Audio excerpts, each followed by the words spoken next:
Thank you again, Mr. Chairman. My amendment requires the Treasury Secretary's report to also include individual salary and wage information, as well as projections of consumer spending and the impact of spending cuts on the gross domestic product.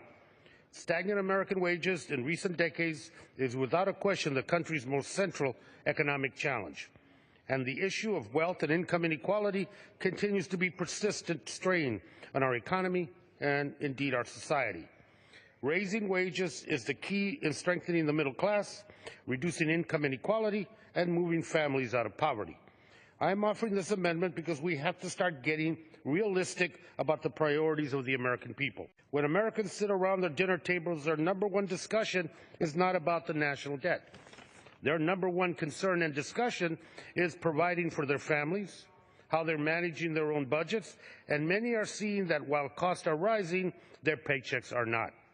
Everyday items are becoming unaffordable, and workers are sick and tired of working full-time and still struggling to get by.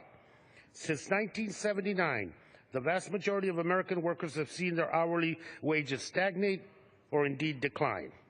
From 1973 to 2013, hourly compensation of a typical production worker rose just 9%, while productivity increased 74%. In short, people are working harder and harder, and their paychecks are getting smaller and smaller. America now has more wealth and income inequality than any major developed country on earth, and the gap between the very rich and everyone else is wider than at any time since the 1920s.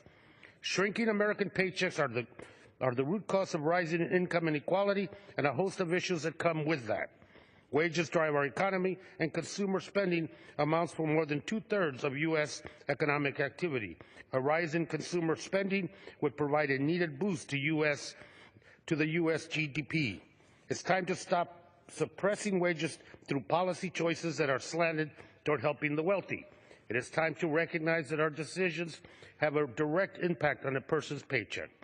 Any report attempting to look at long-term fiscal issues of this country must examine why 58% of all new income since the Wall Street crash has gone to the top 1%.